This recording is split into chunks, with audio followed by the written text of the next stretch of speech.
Assalamualaikum warahmatullahi wabarakatuh. Selamat pagi, salam sejahtera untuk kita semua. Jangan lupa untuk selalu berdoa di rumah untuk setiap memulai pelajaran. Oke, hari ini kita masih membahas materi yang sama dengan minggu yang lalu, yaitu tentang hikayat. Tapi pada kali ini kita membahas tentang mengembangkan hikayat dalam bentuk cerpen. Artinya, kalian mengubah atau membuat cerita cerpen berdasarkan cerita hikayat. Nah, pernahkah kamu menonton sebuah film yang skenarionya diadaptasi dari novel? Pasti pernah ya. Hal tersebut merupakan salah satu contoh pengembangan dari suatu karya. Begitupun dalam teks hikayat. Hikayat juga dapat dikembangkan menjadi bentuk yang lain, misalnya cerpen. Nah, kalau hikayat ceritanya itu kan berhubungan dengan kerajaan. Kok ceritanya dibentuk dengan cerpen itu seperti apa sih? Otomatis kalian mengubah cerita yang pada zaman dahulu diubah ke dalam bentuk bahasa yang saat ini. Oke, untuk lebih lanjutnya, lihat ya. Nah, bagaimana cara membuat cerita hikayat menjadi sebuah cerpen? Inilah dia yang harus kita atau kalian perhatikan. Pertama, mengubah alur cerita dari alur berbingkai menjadi alur tunggal. Maksudnya gimana sih? Artinya kalau dia alur berbingkai itu kan dia jalan ceritanya banyak. Jalan ceritanya bisa ke masa depan atau ke masa lalu. Sedangkan menjadi alur tunggal itu dia hanya maju ke depan saja. Kenapa? Karena dia diubah dalam bentuk cerpen. Cerpen itu alur ceritanya hanya satu. Itu dia. Yang kedua, menggunakan bahasa Indonesia saat ini. Seperti yang saya katakan tadi, hikayat berhubungan dengan cerita-cerita kerajaan. Nah, kalian ubah ceritanya dalam bentuk bahasa yang saat ini. Yang ketiga, menggunakan gaya bahasa yang sesuai.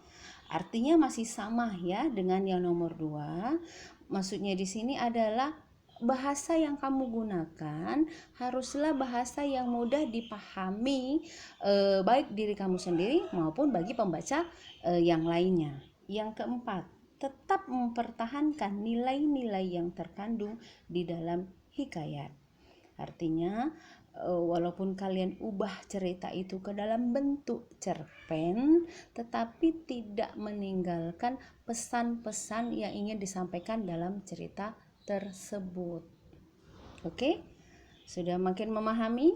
Nah, untuk lebih memahaminya lagi, lihatlah langkah-langkah menceritakan atau menyusun kembali isi hikayat ke dalam bentuk cerpen.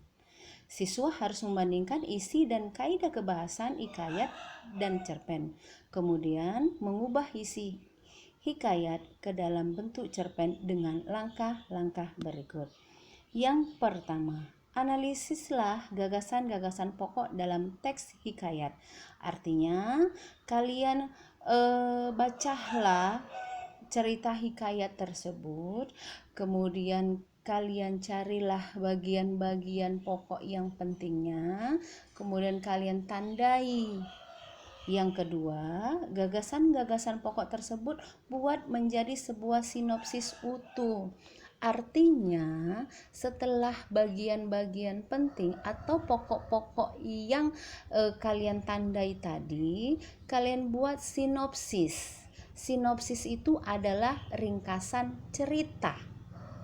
Nah, sudah didapat nanti ringkasan cerita, maka akan mudah untuk kalian mengubah ke dalam bentuk cerpen. Yang ketiga, analisislah nilai-nilai yang terdapat dalam hikayat. Otomatis ya, sudah pasti. Yang keempat, tentukanlah tema dari sinopsis yang telah kamu buat. Kira-kira apa temanya?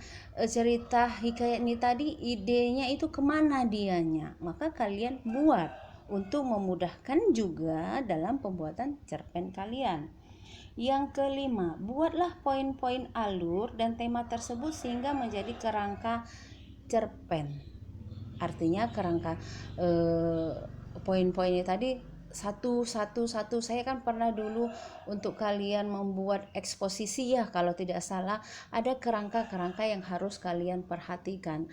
1, 2. Nah, dari kerangka itu bisa dikembangkanlah cerita hikayat ke dalam bentuk cerpen tersebut. Yang keenam, nah kembangkanlah seperti poin alur tersebut menjadi sebuah cerpen yang memiliki tokoh dan setting berbeda dengan teks asal dengan tetap memperhatikan alur dan nilainya.